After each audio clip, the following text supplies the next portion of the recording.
तो हेलो दोस्तों, आशा करते हैं आप लोग बहुत अच्छे होंगे और आप अपनी तैयारी को बहुत अच्छे तरीक़ा से कर रहे होंगे।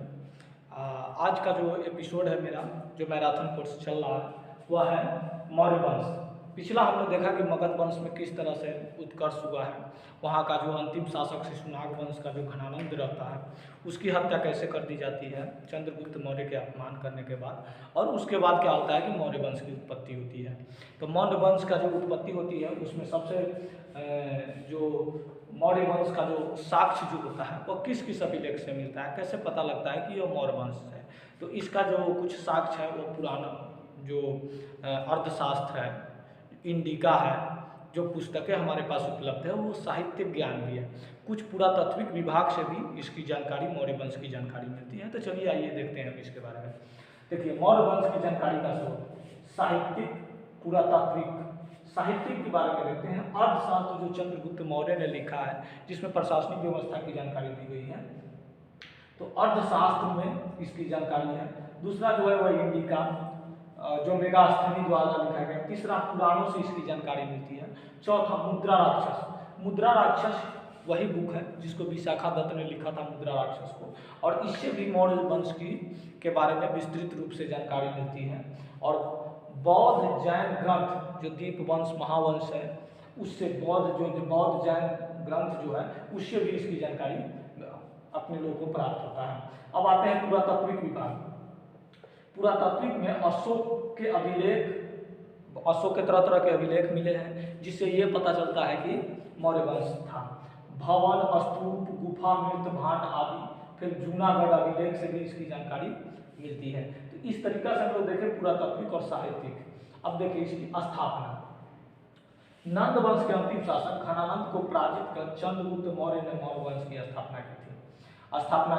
उसके बाद चाणक्य के सहायता से तथा इसके गुरु, देखिए इसके गुरु जो चाणक्य थे, जिसका अपमान घनानंद ने किया था, उस अपमान का बदला लेने के लिए इन्होंने चंद्रगुप्त मौर्य को लाया, और चंद्रगुप्त मौर्य भी घनानंद को पराजित करके उसकी हत्या कर देता है। और उसके बाद वह क्या करता है कि चंद्र मौर्य वंश की स्थापना करता है। अब चंद्रगुप्त मौर्य के बारे में जान लेते हैं। ये 322 BC से 298 BC तक रहते हैं।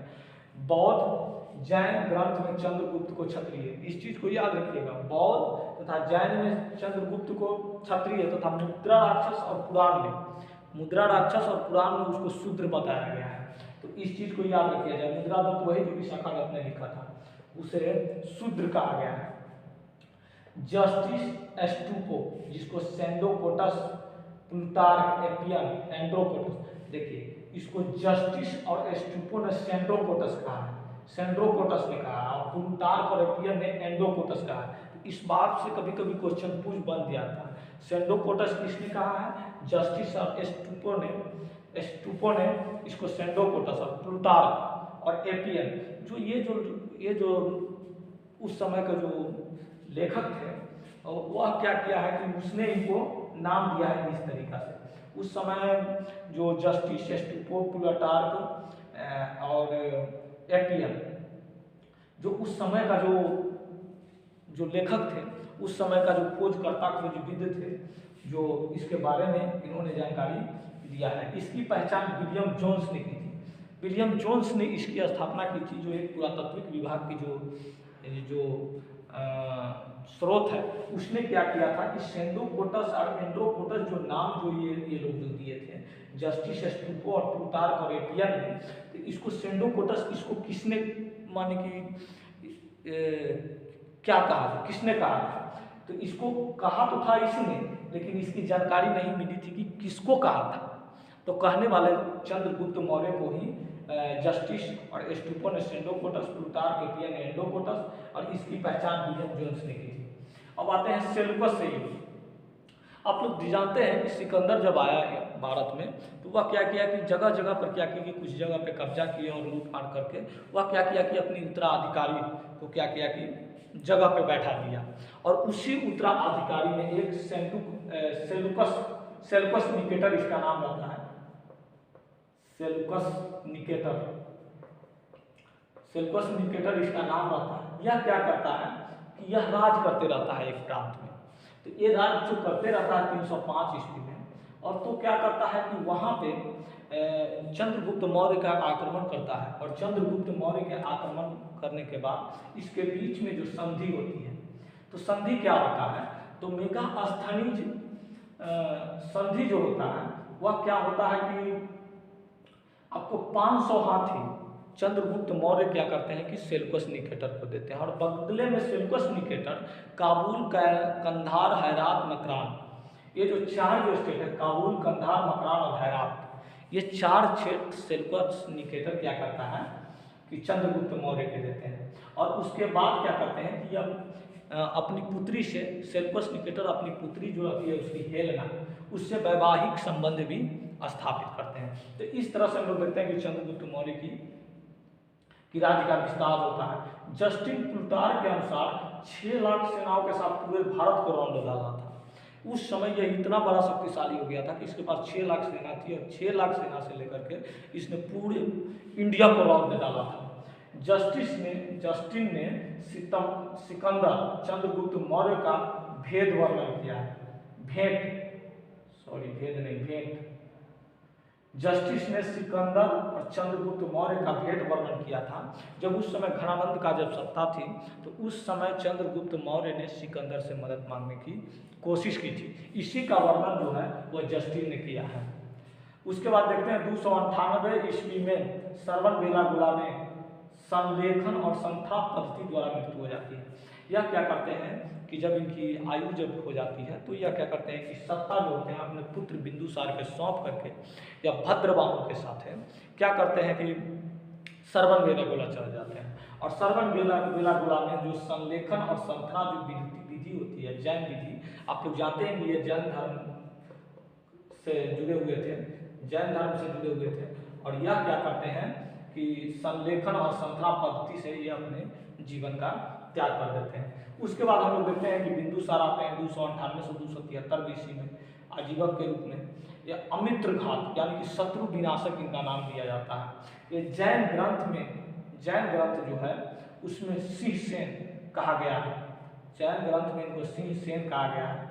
अमित्र घात, शत्रु विनाश, और जैन ग्रंथ में सिंह सेन कहा गया है। तक्षशिला में 2 विद्रोह, इनके समय तक्षशिला में 2 विद्रोह हुए। पहले सुशील तथा बाद में अशोक को भेजा था। पहले सुशील को भेजा जहाँ पे वो कंट्रोल नहीं कर पाया, तो फिर अशोक को भेजा था। सीरिया के शासक एंटियोकस से बिंदुसार ने, अब देखिए उस समय जो सीरिया का जो शासक था उससे इसके बहुत अच्छा संबंध थे, तो इसीलिए बिंदुसार ने उनके पास 3 चीज़ के लिए भेजा था। जो सीरिया शासक एंटियोकस से बिंदुसार ने सूखे अंजीर, अंगूरी शराब और दार्शनिक मांगा था। तो इसने क्या किया था कि सीरिया का जो शासक था उसने क्या किया था कि 2 चीज़ दिए थे, सूखे अंजीर और अंगूरी शराब। सूखे अंजीर और अंगूरी शराब दिए थे, लेकिन दार्शनिक जो चीज़ है वह उसके जो सत्ता था उसके खिलाफ था, उसके हिसाब से वह सही नहीं था, तो इसीलिए तीसरा उसने नहीं दिया था। तो इसलिए एग्जाम ऑफ पॉइंट व्यू से ये पूछ दिया जाएगा कि सीरिया शासक एंटियोकस से बिंदुसार ने कौन 3 चीज़ मांगे थे। तो मांगे थे तो सूखे अंजीर, अंगूरी शराब और दार्शनिक, जिसमें से 2 उसने सूखे अंजीर और अंगूरी शराब उन्होंने भेजा था, लेकिन दार्शनिक को नहीं भेजा था। फिर इसने क्या किया था कि मिस्र के राजा टॉलमी द्वितीय, इसको याद रखें, टॉलमी द्वितीय फिकालैंडस, टॉलमी द्वितीय, कहीं टॉलमी भी मिल जाएगा, कहीं फिकालैंडस भी मिल जाएगा, तो इसे घबराने की बात नहीं है। तो इसने भी उनसे कुछ मांग की थी, और उसने क्या किया था कि डायनोसिस राजदूत को बिंदुसार के दरबार में भेजा था। चंद्रगुप्त के दौरान में जो आया था वह मेगास्थनीज था, और बिंदुसार के जो दरबार में आया था, तो मेगास्थनीज जो आया था वही, और मेगास्थनीज आया था। और उसके बाद मिस्र से जो आया था वह डायनोसिस आया था बिंदुसार के दरबार में। तो इस तरीके से हम लोग याद रख सकते हैं। उसके बाद हम लोग देखते हैं कि अशोक का शासन काल आता है 273 बीसी से 232 बीसी तक।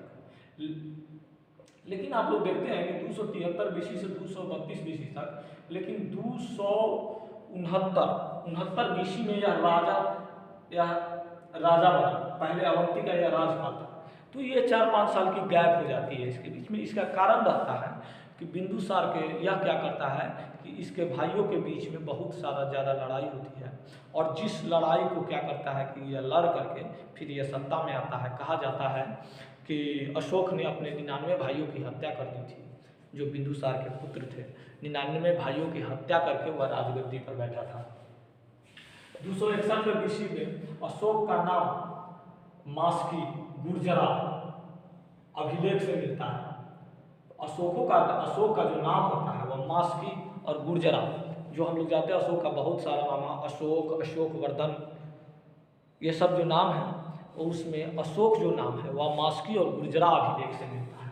तो इसीलिए इसको याद रखिएगा कि अशोक का नाम मास्की और गुर्जरा अभिलेख से मिलता है। 261 के 9वें वर्ष में कलिंग युद्ध किया। ये सब देखते हैं कि वह अपने राज्य विस्तार के लिए 261 में यह क्या करता है कि कलिंग का विद्रोह कर कलिंग में युद्ध करता है, जहाँ पे बहुत ज़्यादा क्षति होती है। और इस क्षति को देख करके यह क्या करता है कि बहुत विचलित हो जाता है, और इसने धम्म की नीति अपनाते हैं। जो बौद्ध धर्म से जो धम्म होता है कि मैं धर्म के मार्ग पर चलूँगा, इसकी नीति अपनाता है। और उसके बाद इसने क्या करता है कि अपनी उस धम्म की नीति अपनाने के क्रम में ही यह क्या करता है कि एक बौद्ध भिक्षुक से मिलता है जिसका नाम गुप्त रहता है, जिसमें तृतीय बौद्ध संगीत भी कराता है। तो 13वें ये जो है उसने धम्म का मार्गदर्शन अपनाया, गुप्त रूप से किया, और यह जो धम्म का जो नीति अपनाया यह 13वें अभिलेख शिलालेख में मिलता है। तो आप लोग याद रख सकते हैं कि शिलालेख से इसको मास्क और गुर्जरा की नाम भी अशोक था। इसका जो अभिलेख है वह मास्क और गुर्जरा अभिलेख से मिलता है, मास्क और गुर्जरा अभिलेख से मिलता है, जिसमें अशोक नाम वर्णन है। और देखते हैं कि 13वें शिलालेख में यह क्या करता है कि धम्म को अपनाता है। यह 13वें शिलालेख में अंकित होता है। धर्म के प्रचार कार्य के लिए यह क्या करता है कि अपना पूरा संपूर्ण जीवन यापन लगा देता है, और जिससे क्या करता है कि बौद्ध धर्म का यह बहुत ज़्यादा प्रचार प्रसार करता है। इसके अंतिम जो और बीच का जो शासक होते हैं उससे क्वेश्चन नहीं आता है, बहुत कम आता है, और उसका साक्ष्य भी उतना मौजूद नहीं है। तो इसीलिए हम लोग देखते हैं कि वृद्धरथ 185 ईस्वी में अंतिम शासक जिसके हत्या पुष्यमित्र शुंग ने कर दी, जो सेनापति था। तो इस तरीका से हम लोग देखें कि फिर अंतिम इसका जो शासक होता है वह पुष्यमित्र शुंग होता है। तो इस तरीका से हम लोग जो पॉइंट ऑफ व्यू से जहाँ से क्वेश्चन निकलते हैं उसके बारे में हम लोग देखते हैं। फिर इसी में हम लोग माने की एक वीडियो अभी ऐड करेंगे जिसमें आपको देखा जाएगा कि इसकी प्रशासनिक व्यवस्था किस तरीका से रहती है, इसकी प्रशासनिक ढांचा किस तरीका से रहती है।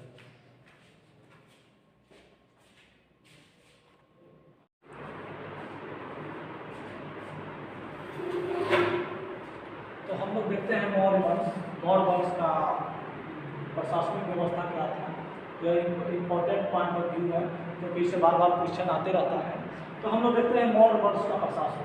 मौर्य वंश का जो प्रशासन होता था वह सबसे राजा जो थे वो प्रमुख केंद्र होते थे।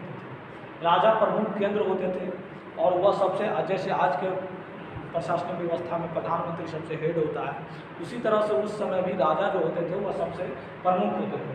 प्रशासन, सैनिक, न्यायिक प्रमुख, अमात्य, ये सारे जो होते हैं राजा, प्रशासन, सैनिक, न्यायिक प्रमुख, ये सारे चीज़ का उस समय हेड होते थे। अमात्य जो होता था वो प्रशासनिक अधिकारी होता था, और तीर्थ जो होता था वह शीर्षक अधिकारी होता था। अमात्य और तीर्थ ये दो चीज़ याद रखिएगा, प्रशासनिक अधिकारी और शीर्षस्थ अधिकारी ये दोनों होते थे। समाहर्ता जो होता था वह राजस्व प्रधान, यानी बलि भाग जो कर के तरीका से होता था वह राजस्व प्रधान होता था, और राजस्व। उसके बाद संविभागा जो होता था वह राजकीय कोषाध्यक्ष, सीधा अध्यक्ष, राजकीय कृषि विभाग अध्यक्ष, इसको याद रखिएगा। सीधा अध्यक्ष जो होता था वह राजकीय कृषि विभाग अध्यक्ष होता है। पन्ना अध्यक्ष यह वाणिज्य विभाग अध्यक्ष होता था। अक्षपटला अध्यक्ष या महालेखाकार होता था, और सैन्य विभाग सेनापति होता था। तो इस तरह से हम लोग देखते हैं कि इसमें जैसे आज की व्यवस्था में सबसे पहले आता है देश, उसके बाद आ गया राज में आता है जिला में आता है आपको ब्लॉक, फिर ब्लॉक के बाद आती है हमारी ग्रामीण व्यवस्था। उसी तरीका से यह व्यवस्था उस समय भी प्रचलित थी। अब देखते हैं सैन्य विभाग में पहला एक सेनापति होता था जिसमें पैदल सेना, हाथी, सवार, रथ, ये सब जो सेना व्यवस्था थी, ये मौर्यकालीन व्यवस्था को सबसे ज़्यादा सुदृढ़ बनाती थी।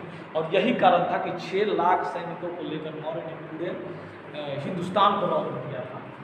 न्याय व्यवस्था में देखिए, राजा को अपने सारे न्याय तो नहीं कर सकते थे, ये सब जो भी होते थे वो राजा की प्रशासनिक व्यवस्था को सुदृढ़ बनाने के लिए कार्य कर रहे थे। न्याय में हम देखते हैं धर्म स्थान में एक दीवानी अदालत होता था जो स्थानीय लेवल पर अदालत होता था। उसके बाद न्यायालय कंटक शोधन जो फौजदारी अदालत होता था, जहाँ पर मुकदमा सुने जाते थे, तरह तरह के क्राइम से रिलेटेड जो मुकदमा है वो सुने जाता था। गुप्तचर में संस्था एक स्थान पर आता, गुप्तचर जो होते थे, गुप्तचर भी कहा गया था, उसमें संस्था होता था जो एक स्थान पर रहकर क्या करता था कि अपनी बात विचार को रखता था। दूसरा जो होता था वह संचार, एक पहला संस्था हो गया जो स्टेबल होता था। संचार होता था तो घूम घूम कर बातों को एकत्रित करता था। अब आते हैं प्रांत। प्रांत जो होता था वो चक्र, उसको चक्र भी बोलते हैं। उत्तरार्थ प्रांत यानी तक्षशिला, दक्षिण प्रांत यानी स्वर्णगिरी, पारसपुरी, पाटलिपुत्र, अवंती, उज्जैनी, कलिंग, तोस्की, ये सब जो थे ये इसके प्रांत में डिवाइड था। ये 5 प्रांतों में डिवाइड था। आप समझिए कि ये कहाँ पर, तक्षशिला जो पाकिस्तान में है, दक्षिण पथ स्वर्णगिरी जो आपको कर्नाटक के आसपास है, त्रासीपुर यानी पाटलिपुत्रा तक, अवंती जो उज्जैनी में भी था, कलिंग, तोस्की जिसको हम लोग उड़ीसा का क्षेत्र बोलते हैं, यहाँ तक इसकी दृष्टि थी। विषय था, विषय या विस्पति या प्रादेशिक, एक छोटा प्रादेशिक गांव होता था, उसमें जो होता है 10 गांव के समूह के प्रमुख को गोप बोला जाता था। इसको याद रखें, 10 गांव के समूह के प्रमुख को गोप बोला जाता था। ग्राम का मुखिया ग्रामीण कहलाता था। देखिए 10 गांव का जो प्रमुख होता था उसको गोप बोलते थे और ग्राम का जो मुखिया होता था वो ग्रामीण कहलाता था। इस तरीक़ा से हम लोग इसको याद रखें। नगर प्रशासन, मेगा स्थानीय, मेगा ये जो था मेरा ग्रामीण व्यवस्था था, ये ग्रामीण व्यवस्था की हम व्यवस्था देख रहे हैं। और जो शहरी जो नगरीय प्रशासन है उसमें मेगा स्थानीय के अनुसार 6 समितियाँ होती थी और 5 सदस्य होते थे, यानी कि कुल मिलाकर 30 जो होते थे, 30 पदाधिकारी जो नगर प्रशासन को कंट्रोल करते थे। मौर्य समाज, ठीक है, कौटिल्य के अनुसार वर्ग, ब्राह्मण, क्षत्रिय, वैश्य, शूद्र, कौटिल्य के अनुसार, यानी कि कौटिल्य के अनुसार जो वर्ण का जो डिवीजन था, वर्ण था वो 4 वर्गों में विभाजित था, ब्राह्मण, क्षत्रिय, वैश्य और शूद्र। और मेगा स्थानीय के अनुसार यह कौटिल्य के अनुसार वर्ण था वो ब्राह्मण, क्षत्रिय, वैश्य और शूद्र में आधारित था। लेकिन मेगा स्थानीय के अनुसार यह क्या करता था कि 7 वर्ग में विभाजित था, जिसमें पहला दार्शनिक, दूसरा किसान, तीसरा आयु, चौथा कारीगर, 5वां सैनिक और निरीक्षक और सभासद। देखिए इसमें मतभेद आ जाता है। कौटिल्य के अनुसार से यह वर्ण में विभाजित वर्ग था, लेकिन मेगा स्थानीय के अनुसार यह 7 वर्गों में विभाजित था, जो इस प्रकार दार्शनिक, किसान, अहिर, कारीगर, सैनिक, निरीक्षक, सभासद, इस तरीक़ा से यह विभाजित था। अब देखिए कौटिल्य के अनुसार दास प्रथा थी। जो चाणक्य जो कौटिल्य थे उनके हिसाब से, कौटिल्य चाणक्य के हिसाब से अनुसार इसमें दास प्रथा थी, लेकिन मेगा स्थानीय के अनुसार दास प्रथा नहीं थी। तो ये क्वेश्चन बहुत इंपॉर्टेंट हो जाता है, इसीलिए इसको सबसे हर एक हाल में इसको 2 बार 3 बार पढ़ लेना है, क्योंकि इससे क्वेश्चन आने की संभावना ज़्यादा रहती है। स्त्री की स्थिति पहले से ठीक थी। वेश्यावृत्ति करने वाली स्त्रियों को रूपा जीविका बोलते थे, रूपा जीविका कहलाती थी। मौर्य अर्थव्यवस्था, अब देखिए वेश्यावृत्ति जो स्त्रियाँ करती थी उसको हम लोग रूपा जीविका बोलते थे। मौर्य अर्थव्यवस्था किस तरीका से थी? यह कृषि पर आधारित अर्थव्यवस्था था। 1/6 से 1/4 भाग राजस्व के रूप में दिया जाता था। आंतरिक एवं बाह्य व्यापार होता था। अब माने कि जो अपना जो अधिशेष जो बचता था उसको हम लोग व्यापार के रूप में भी करते थे। इसका प्रमुख उद्योग वस्त्र था। मुद्रा का प्रयोग होता था और टैक्स चोरी करने वाले को मृत्यु दंड दिया जाता था। तो इस तरीका से, और प्रमुख जो बंदरगाह था वो भरूच था, जो आपको गुजरात में पड़ता है भरूच, वो प्रमुख बंदरगाह हुआ करता था। तो इस तरीका से हम लोग देखा कि मौर्य वंश का जो हम शॉर्ट टाइम में हम लोग कितना अच्छा प्रिपरेशन कर सकते हैं, इसके बारे में मैंने मौर्य वंश के बारे में बताया। इसके बाद जो इसकी प्रशासनिक व्यवस्था है इतना तो याद रख के ही जाना। ऐसा नहीं कि एग्ज़ाम में सारा चीज़ आपको याद हो, ये कंपल्सरी नहीं होता, लेकिन कुछ ऐसी चीज़ है जिसको आपको पढ़ के जाना पड़ता है, जहाँ से आप क्वेश्चन टैकल करके बना सकें। Okay, thank you for listening.